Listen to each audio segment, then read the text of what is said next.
이제 하나님 말씀 듣고자 합니다. 오늘 하나님 말씀은 신약성경 사도행전 2장 1절에서 4절까지입니다. 사도행전 2장 1절에서 4절. 찾으신 줄 알고 제가 여러분 앞에 봉독해 드립니다. 오순절 날이 이미 이름에 저희가 다 같이 한 곳에 모였더니 그러니 하늘로부터 급하고 강한 바람 같은 소리가 있어 저희 앉은 온 집에 가득하며 불의 혀같이 갈라지는 것이 저희에게 보여 각 사람 위에 임하여 있더니 저희가 다 성령의 충만함을 받고 성령이 말하게 하심을 따라 다른 방언으로 말하기를 시작하니라. 네. 이제 하나님 말씀을 전하고자 합니다. 오늘 하나님 말씀 사도행전 강의 7번째 시간으로서 오순절과 많은 열매의 교회, 이것에 대해서 말씀을 나누고자 합니다. 지난주에는 오순절의 성령 강림의 방언에 대해서 말씀했는데, 성령 하나님은 진리의 영이시다, 말씀의 영이시다. 그래서 우리는 그 방언이라는 것에 중점을 두지 말고 진리의 영이신 성령님이 임하신 것을, 그래서 우리는 중점을 두어야 된다 말씀을 드렸습니다. 자, 오늘 이제 여러분들에게 약간 구약에 있는 말씀들을 많이 여러분들 인용해 드릴 텐데요. 조금 이해하기가 힘들겠지만 구약 내용이기 때문에, 그러나 이 내용들은 저희가 성경 공부 시간에 여러분들에게 이미 알려드린 내용들입니다. 그래서 여러분들이 들은 내용들을 잘 기억하시고 쫓아오시면 이 6월절과 오순절이 어떤 관계 속에서 하나님이 오순절에 성령을 보내셨는가, 이것을 여러분들이 이해가 되어지고 깨달아질 것입니다. 자, 모세오경에서 하나님께서 이스라엘에 지켜야 되는 대표적인 절기 3가지를 주셨습니다. 그 절기가 첫 번째는 6월절입니다. 근데 이 6월절은 무교절이라고도 말합니다. 그래서 6월절과 무교절은 같은 날에 같이 드리는 거로 구약은 말하고 있습니다.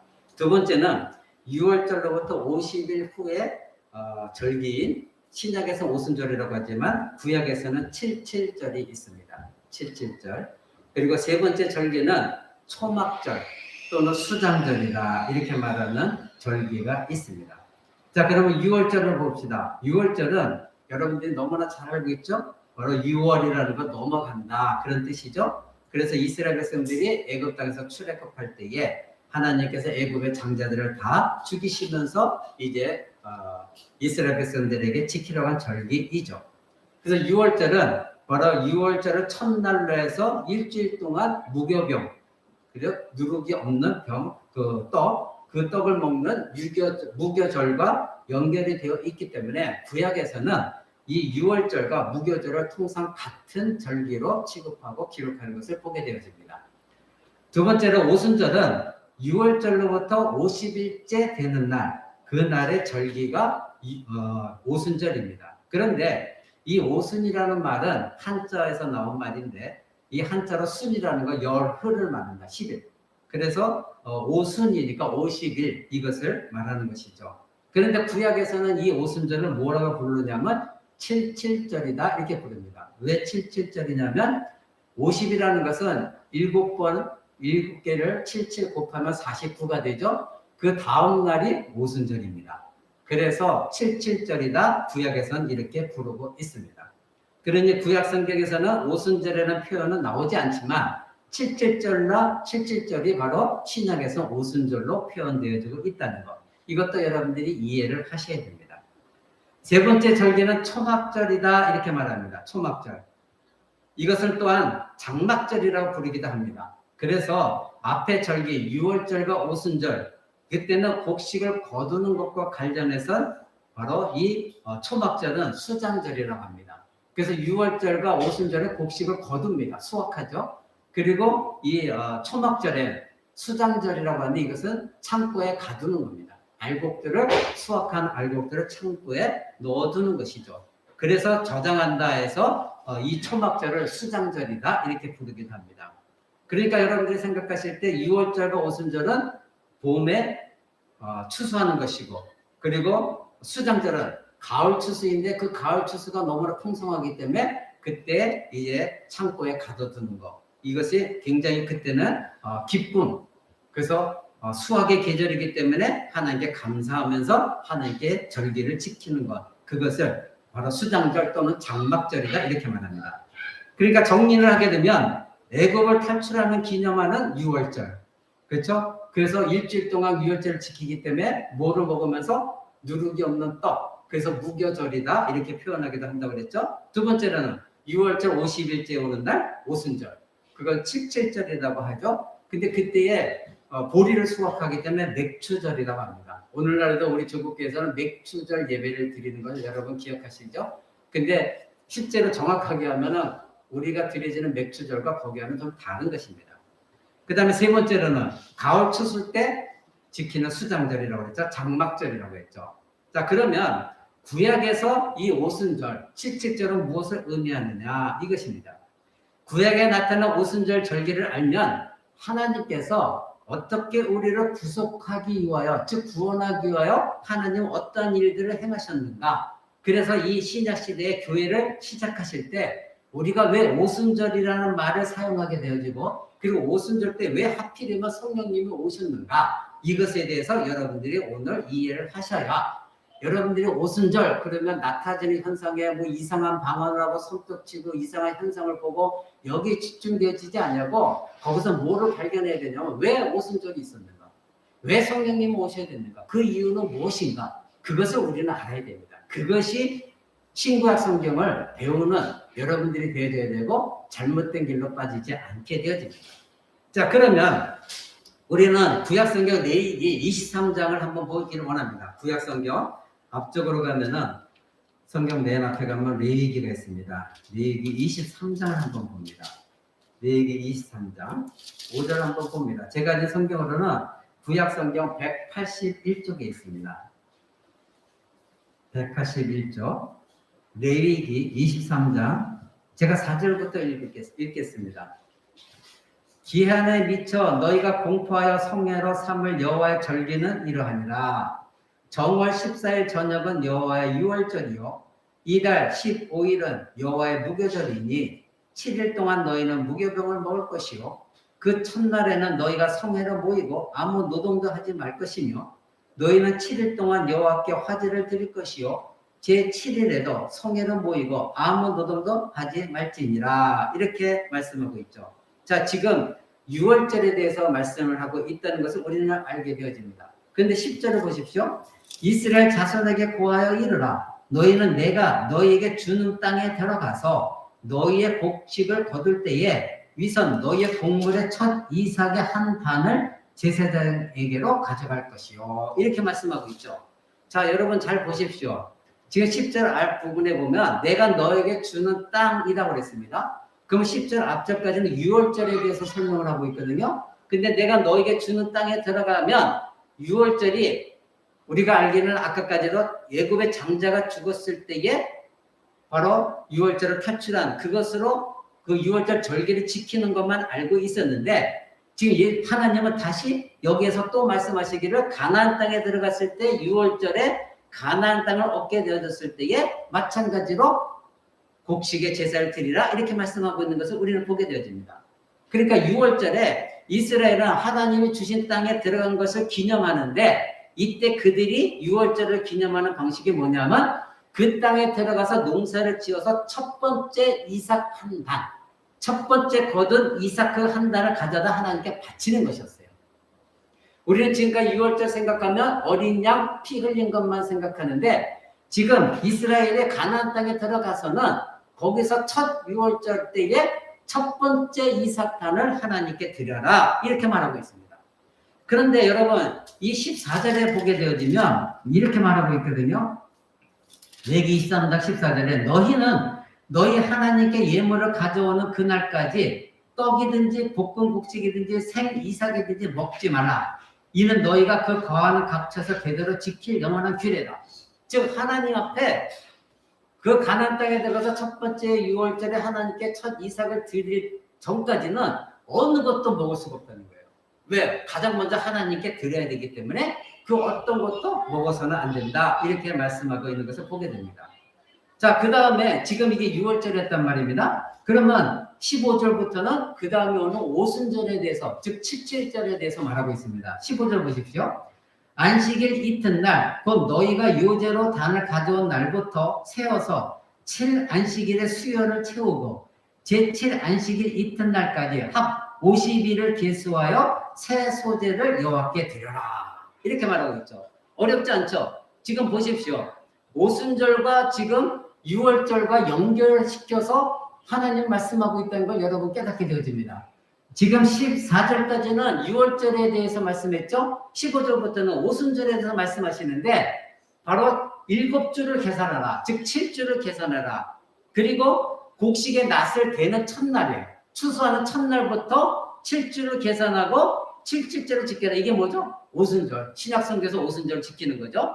그래서 너희들이 그러할 때 어떻게 하라고요? 맨 마지막 12절에 보니까 애굽에서 종되었던 것을 기억하라. 이것은 뭐죠? 6월절에 이들은 6월절을 지키면서 애굽에서 종노릇했었는데 어떻게 구원을 얻었는가, 거기서 출애굽했는가를 기억하는 게 6월절이었잖아요. 그런데 지금 그 6월절에 그것을 기억하면서 오순절까지 기억하면서 오순절 때에는 바로 똑같이 하나님께 이와 같이 7주를 계산해서 하나님께 예물을 드려라. 이렇게 말하고 있습니다. 그러니까 6월절과 오순절은 어떻게 해요? 연결되어진 거죠. 따로 생각해서는 안 되는 겁니다. 모두가 다 6월절과 오순절은 공통점이 뭐죠? 곡식을 거두는 것과 관련되어 있습니다. 그러니까 6월절은 우리나라로 하면 4월달이에요. 4월달에 이스라엘 백성들은 보리를 거두었습니다. 그리고 오순절은 약 50일이 지났으니까 6월달쯤 됐겠죠? 우리로 하면 그때는 밀을 거뒀습니다. 밀. 그러니까 둘 다 오순절과 6월절은 곡식을 거두는 것과 관계되어 있죠. 그래서 이 곡식을 거두었으면 어떻게 해요? 하나님께 바치는 절기였어요. 6월절도 오순절도. 그래서 하나님께 감사했죠.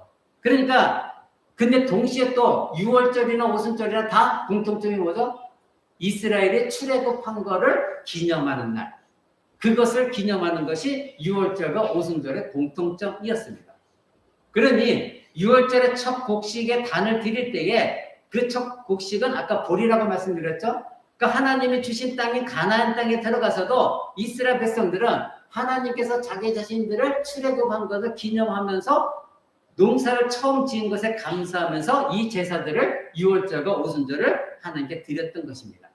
그러니 오늘날 우리는 신약시대에 와서 조국교회는 특히나 오순절을 얘기할 때에 오순절 다락방에 성령이 임한 걸 얘기할 때에 6월절과는 관계없이 오순절만 단독적으로 얘기할 때가 많아요. 근데 구약에서는 제가 여러분 누차 강조한 게 구약과 신약 같이 읽어야 된다고 그랬죠? 구약은 6월절과 오순절 어떻게 해요? 연결되어 있어요. 연결되어 있다는 거 이것을 여러분들이 깊이 이해하시기 바랍니다. 자, 그러면 50일 후에 오순절에 세 가지 의미가 있습니다. 첫 번째로는 오순절 절기는 6월절 절기와 연장선에 있다는 것을 여러분 아셔야 돼요. 그래서 6월절에 4월에 추수가 시작하지만 6월까지 이어지거든요. 그러니까 6월절과 오순절은 지속적인 수확의 계절로 이어진다는 거. 이것을 여러분들이 기억하셔야 돼요. 두 번째로는 이 추수 시기에 이스라엘은 보리와 밀을 함께 수확합니다. 6월절에는 보리, 그리고 오순절에는 밀이죠. 그러니까 여기에서 50일 정도 시간이 지나면 오순절 때는 밀을 수확해서 첫 수확, 6월절도 첫 수확이고 동시에 6월절에 비해서는 조금 뒤늦은 거지만 역시 마찬가지로 수확이죠. 그래서 6월절과 이 오순절은 수확의 개념으로 첫 수확의 개념으로 같은 것입니다. 세 번째로 6월절과 오순절은 연장선에 있는 절기로서 둘 다 첫 수확이라는 걸 이해하셔야 돼요. 즉 아직 마지막 추수는 오지 않았어요. 그 마지막 추수가 오늘 서두에 말씀드린 수장절이에요. 그때는 가을이라고 그랬죠. 그때는 엄청난 많은 곡식을 거두죠. 그래서 거기에 창고에 쟁여놓습니다. 이것이 수장절이거든요. 이게 마지막 추수예요. 그러면 그렇게 따지면 6월절과 오순절은 같은 연장선에 있으니까 6월절과 오순절은 첫 수확이다. 그리고 수장절은 마지막 수확이다. 이렇게 우리는 이해를 하면 되겠습니다. 자, 그러면 여러분들에게 제가 누차 말씀드리게 성경을 볼 때에는 어떤 나타나질 현상을 보지 말고 하나님이 어떻게 우리를 구원하셨고 우리를 생명을 주시기 위하여 하나님은 어떻게 구속의 일들을 행하셨는가, 그것의 관점에서 성경을 보라고 말씀드렸습니다. 그러면 마찬가지로 우리가 오순절을 생각할 때에 이런 구속사적인 관점에서 오순절을 생각해야 됩니다. 대부분의 그리스도인들이 성경을 읽으면서 성경에 나오는 이 오순절과 성령 강림을 생각할 때 대부분이 뭐예요? 나타나질 현상에만 집중합니다. 오, 방언이 터졌대. 오, 불같은 혀가 나타났대. 이상한 일들이 일어났대. 이렇게 자꾸 나타나질 현상, 감각되질 현상에만 집중하는 게 오늘날 중국계 성도들이에요. 이거 굉장히 잘못된 거예요. 여기에 너무 집착하고 있어요. 하나님께서 우리가 알기를 원하시는 건 무엇이냐면 바로 하나님이 우리의 구속을 이루고 왜 이러한 일이 일어났는가?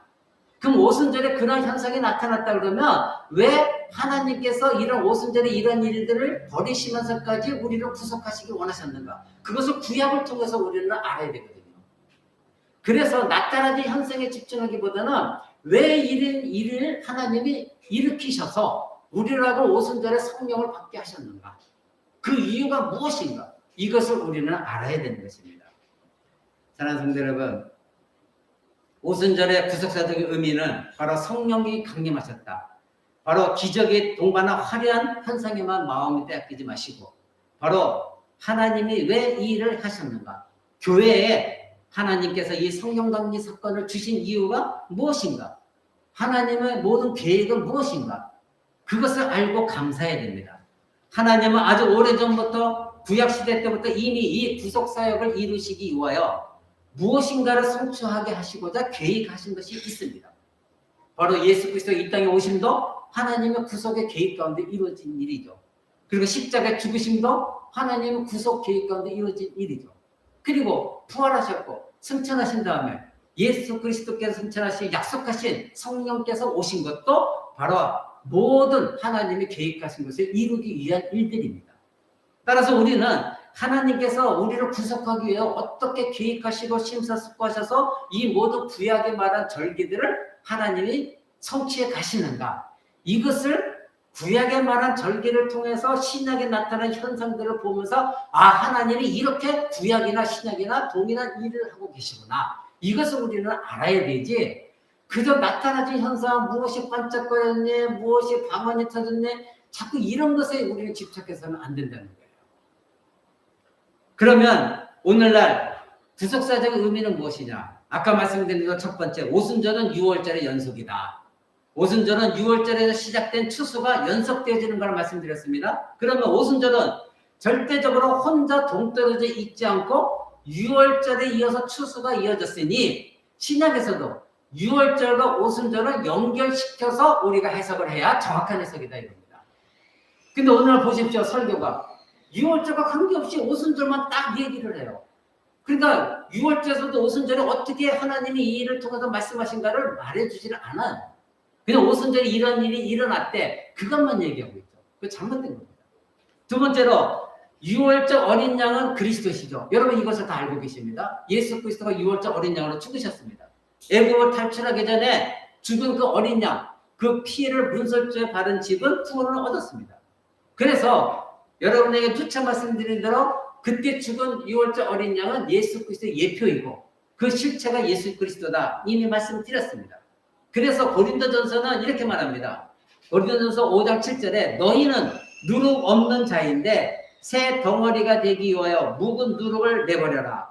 우리의 6월절 양 곧 그리스도께서 희생되셨다, 이렇게 말하고 있습니다. 6월절 양 그리스도께서 희생되셨다. 그러니 6월절은 누구의 절기일까요? 누가 주인일까요? 예수 그리스도죠. 그죠? 6월절 어린 양으로 예수님이 죽으셨으니까 6월절의 주인은 예수 그리스도. 그래서 그리스도의 절기가 되는 겁니다. 자, 그렇다면 6월절에 그 약속의 땅 가나안 땅에 들어가서 거두어진 것을 하나님께 드려진 단, 첫 번째 드려진 단, 그것은 누구를 나타내느냐 이거죠.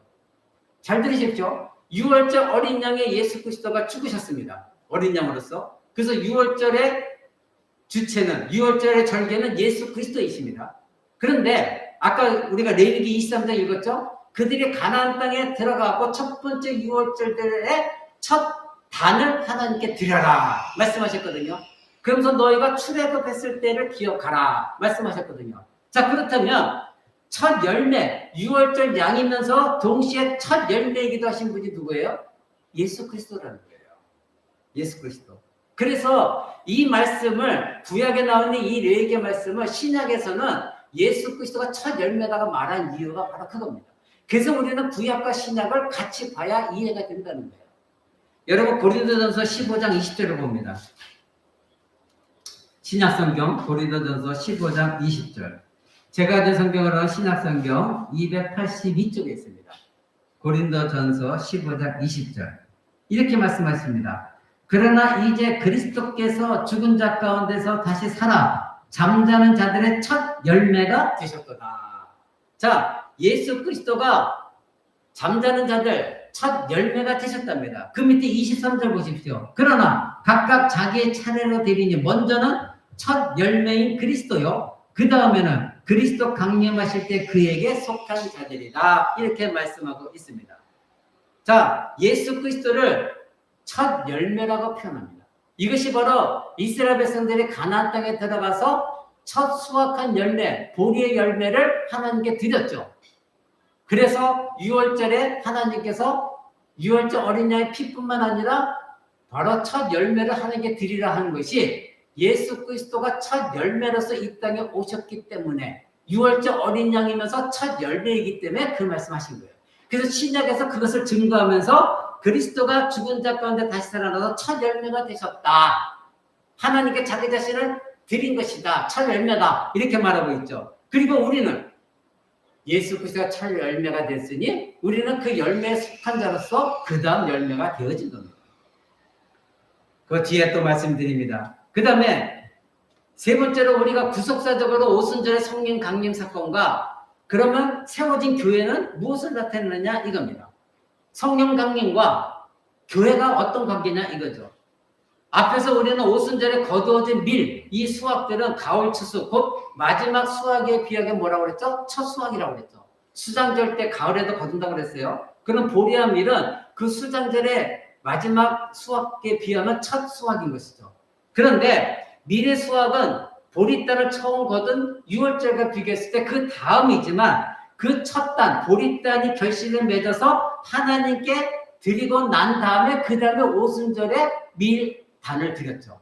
이것을 여러분 잘 생각해요. 자, 그러면 아까 레위기 때 이스라엘 백성들이 6월절 어린 양 예수 그리스도를 섬기고 또 가나안 땅에 들어가서는 첫 번째 보리단을 하나님께 드렸어요.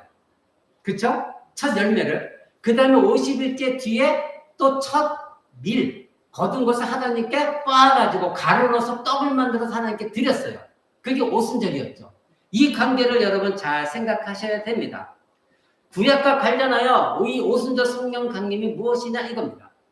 그리스도께서 첫 단으로 자신을 드림으로 말미암아 뭐가 됐어요? 첫 열매가 되어졌죠. 이것이 바로 6월절에 일어난 일입니다. 그 다음에 오순절에 예수 그리스도가 첫 단으로 드려졌기 때문에 50일 뒤에는 더 많은 수확을 거둬서 하나님께 또 가루를 빻아가지고 하나님께 떡으로 드렸어요. 그때가 오순절이라고 했죠. 자, 그러면 생각해 보십시오. 신약에 와서 그 오순절, 구약에서 7절이었지만 신약에서 그 오순절에 성령님이 임하셨어요. 저와 여러분 어떻게 됐나요? 예수 그리스도 믿게 되었죠. 성령님이 오셨기 때문에. 그렇죠? 내 안에 성령님이 계시지 않고는 예수를 주라 시인할 수가 없고 우리는 성령님이 없으면 그리스도인이 아니에요. 그래서 성령 강림하신과 동시에 오순절에 다락방에 임하시는 성령님은 지금도 예수 그리스도를 믿는 자들에게 임하십니다. 그런데 초대교회 때 그렇게 임하신 성령님이 임한 각 초대교회 백성들이 그 다음 열매가 되게 하신 거예요. 다시 레위기 들은 거를 여러분 기억하시죠?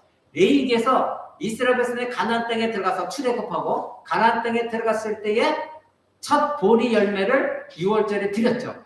그것이 예수 그리스도라고 말씀드렸죠. 그 다음에 오순절에는 수확해서 밀을 드렸죠.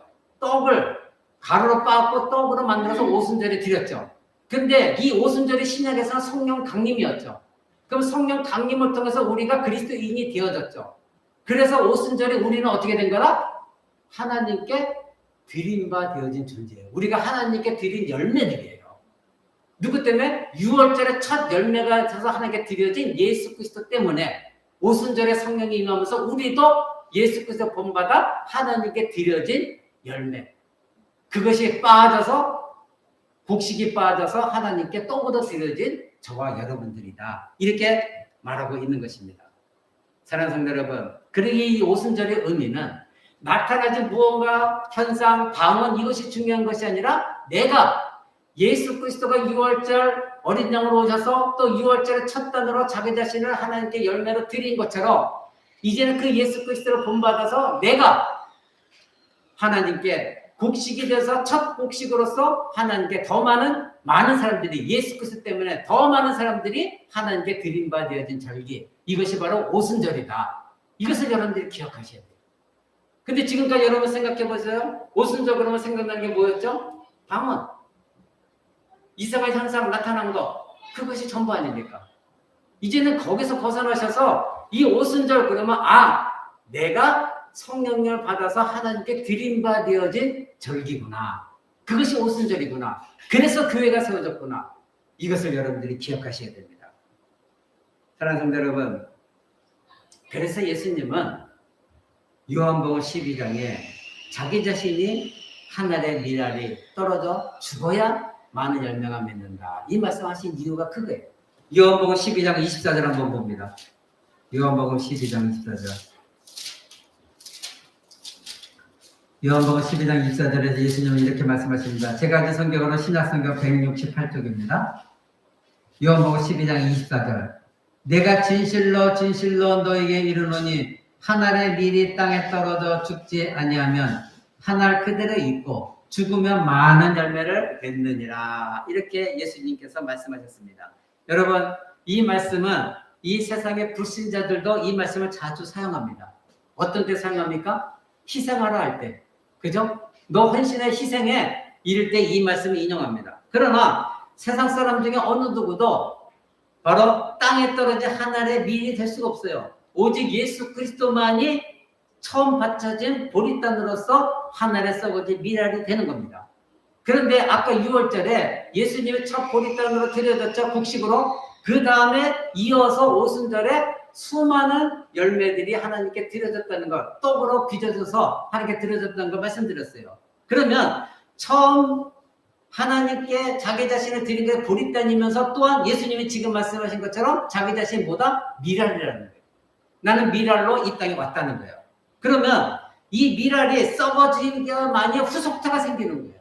그렇죠? 지금 예수님 하신 말씀이 내가 썩어져서 땅에 떨어 썩어져야 많은 열매를 맺을 수 있다. 그 얘기 뭐죠? 내가 하늘의 미랄로서 이 땅에 와갖고 내가 죽어져야, 내가 하나님께 바쳐져야 그 다음에 더 많은 열매가 하나님께 드려질 수가 있다. 그래서 예수님은 6월절에 죽으셨잖아요.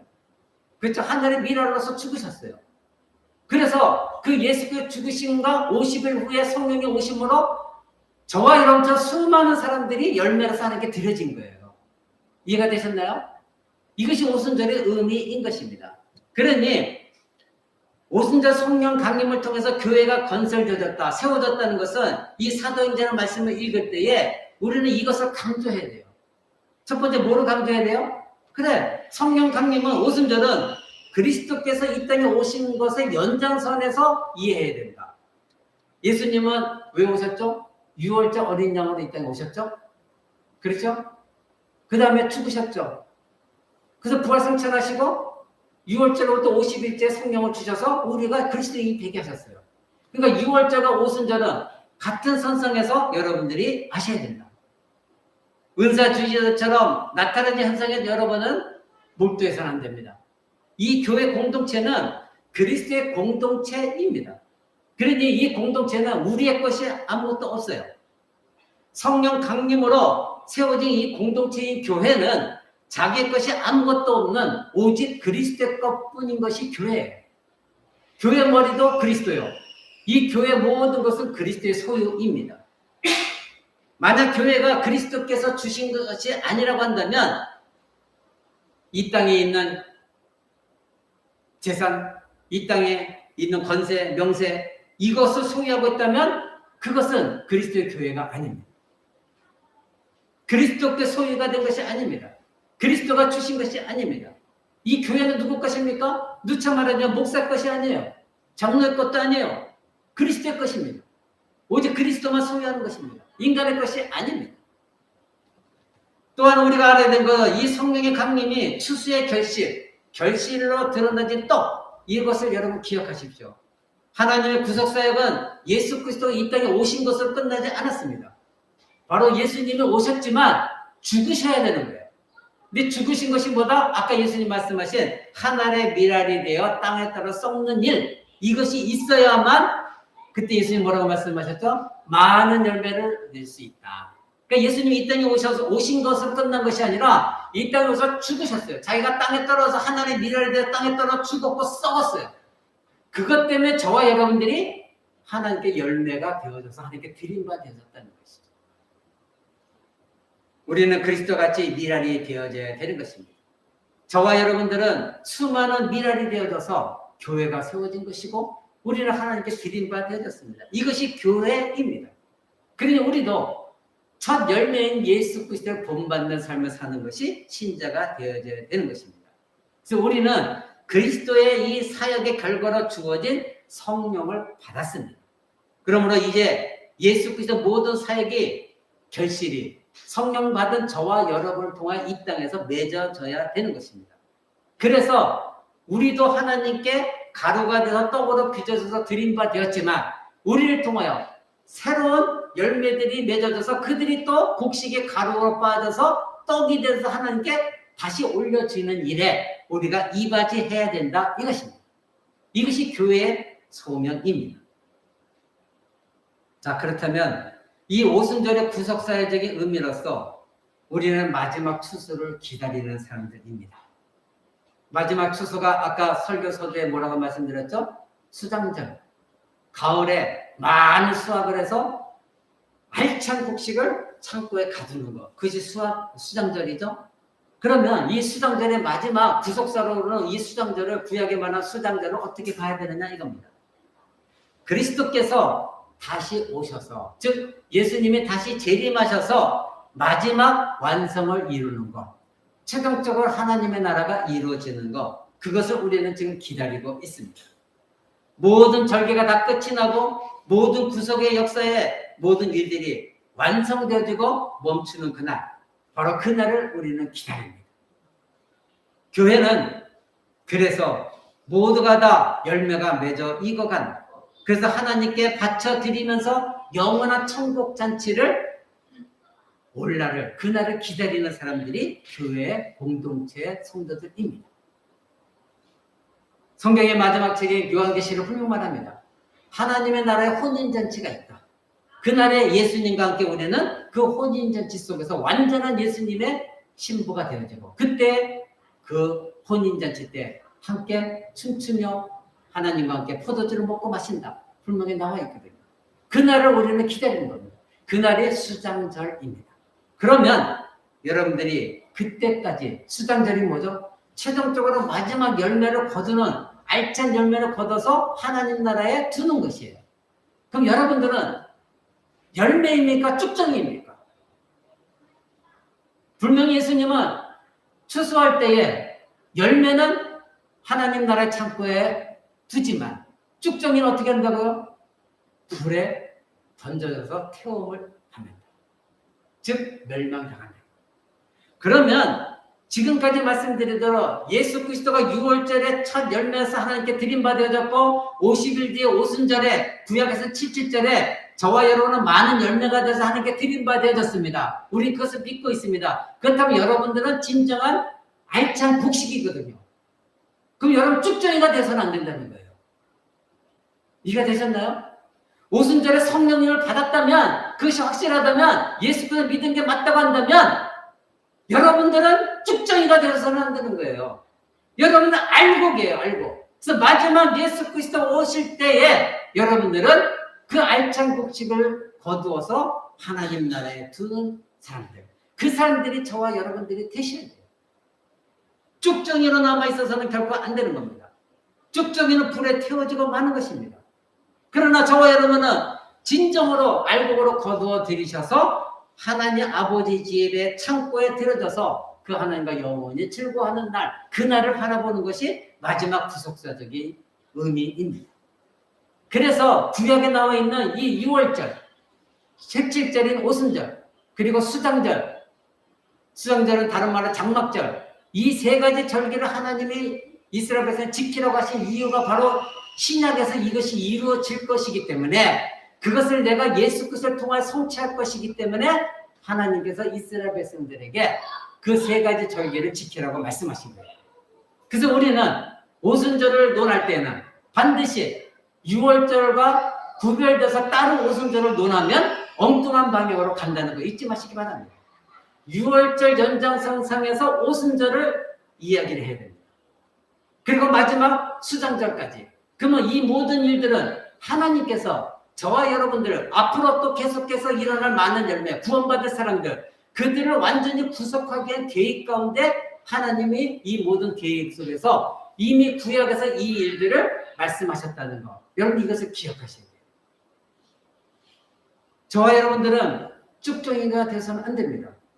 알찬 곡식으로 가루로 빠져서 하나님께 드림받아야지. 그래서 성령께서 임하셔서 우리는 하나님께 드림받아야지 존재라는 거 잊지 마시기 바랍니다. 말씀 맺고자 합니다. 사랑하는 성도 여러분, 여러분에게 오순절과 이 성령 강림은 어떤 의미입니까? 다른 사람들처럼 그런 현상이 일어날 때 나도 거기 가서 한번 볼까 호기심을 갖고 그런 현상을 경험해보고 싶고 방언도 경험해보고 싶고 혹시 그런 마음 갖고 있습니까? 이제는 우리는 그런 관점에서 오순절을 바라보는 것이 아니라 이미 말씀드린 대로 하나님께서 그리스도를 통하여 이루신 그 첫 열매를 성령 강림으로 저와 여러분이 그 다음에 많은 열매가 되어져서 교회가 세워지게 하셨다는 것. 그리고 이제는 이 교회, 저와 여러분들 통해서 계속해서 더 많은 열매를 맺어가기를 원하신다는 것. 이것을 아셔야 됩니다. 혹시 여러분은 그리스도께서 심으셨는데 지금 쭉정이가 되어가고 있지는 않는가요? 그다음 회개하시고 다시 알곡으로 돌아오셔야 돼요. 여러분의 성령을 주신 것은 쭉정이가 되게 하신 것이 아니라 정말로 마지막 수장절에 귀한 알곡으로서 하나님 나라에 주시기 위하여 하나님께서 여러분에게 성령을 주셨다는 거 잊지 마시기 바랍니다. 추수의 날을 고대하는 대신에 두려워하거나 머뭇거리지 마시고 반드시 그 추수하는 날에 나는 하나님 나라의 귀한 알곡으로서 하나님의 나를 맞아주신다. 이 확신을 가지시는 여러분 되셔야 돼요. 그러면 여러분들은 자꾸 나타나진 현상에 마음 뺏기지 않아요. 이 성경을 구속사적으로 하나님이 놀라운 일들이 위하여 이런 계획을 다 세우셨구나. 이런 믿음의 확신을 가지고 나는 하나님의 열매가 되었구나. 언제? 예수 그리스도를 믿는 순간 성령께서 나에게 깨닫게 하시면서 하나님의 열매가 되게 하셨다는 것. 근데 여러분은 성령님이 여러분 안에 계시다면 쭉정이가 될 수가 없어요. 그런 사람은 이 땅 가운데 쭉정이로 살아갈 수가 없어요. 알곡으로 살아가야 되지. 왜 나는 쭉정이가 아닌데? 내 정체성은 알곡인데 왜 쭉정이로 살아갑니까? 하나님께서 지금도 일하고 계십니다. 지금도 구속의 사역을 하고 계십니다. 우리는 2000년 전에 시작하지 이 성령의 강림하심을 통하여 시작된 교회의 일부분으로 저와 여러분들은 살아가고 있습니다. 그렇다면 우리가 무엇에 우리의 마음의 시선을 고정해야 되느냐 이겁니다. 바로 그리스도의 첫 이삭단인 바쳐진 그리스도를 뒤를 이어서 우리도 이 땅에서 열매 맺는 일을 행해야 된다 이것입니다. 이 세상 사람도 저마다 욕망을 가지고 살아갑니다. 자기의 원하는 것, 욕망을 성취하는 것에 관심을 두고 있습니다. 그러나 우리는 이 땅에 살아가면서 하나님의 구속의 뜻, 나를 왜 구속하셨는가? 그 뜻이 어떻게 이루어질 것인가? 우리는 여기에 초점을 맞추며 살아가야 됩니다. 바로 6월절 어린 양 오신 예수 그리스도, 그분이 첫 이삭을 하나님께 드려졌고 그분이 죽으심으로 많은 미랄들이 생겨나졌고 그것이 바로 나였고 그것은 오순절 성령 강림을 통하여 이미 이루어진 사실이라는 것. 마지막에 수장전에 나는 기필코 아름다운 진정한 알곡으로서 하나님 나라에 들어가게 된다는 것. 그날을 기다린다는 것. 우리는 여기에 초점을 맞추고 오순절을 기억해야 되는 것입니다. 사랑하는 성도 여러분, 그러기에 우리는 이 땅에 살아가는 동안 이와 같이 구약과 신약을 통해서 알게 되어진 오순절의 성령 강림의 의미를 여러분들이 선포하셔야 돼요. 잘못 알고 있는 사람들에게 알려주셔야 돼요. 오순절은 방언이야. 그것에 관심 갖지 마. 나타난 이상한 표적 그런 것에 관심 갖지 말고 왜 하나님이 오순절을 절기를 지키게 하셨는가? 그 이유에 대해서 여러분 오늘 배웠으니 여러분들이 그 말씀을 선포하셔야 돼요. 오순절에 오신 성령님을 통하여 세워진 이 교회가 하나님의 이 사역을 잘 감당하기 위하여 우리 한 사람 사람은 첫 열매이신 그리스도를 본받아야 돼요. 그래서 우리도 하나의 미랄이 되어져야 되는 겁니다. 그럴 때에 교회는 올바로 세워져 나가는 것입니다. 기도하겠습니다. 이 말씀을 잘 기억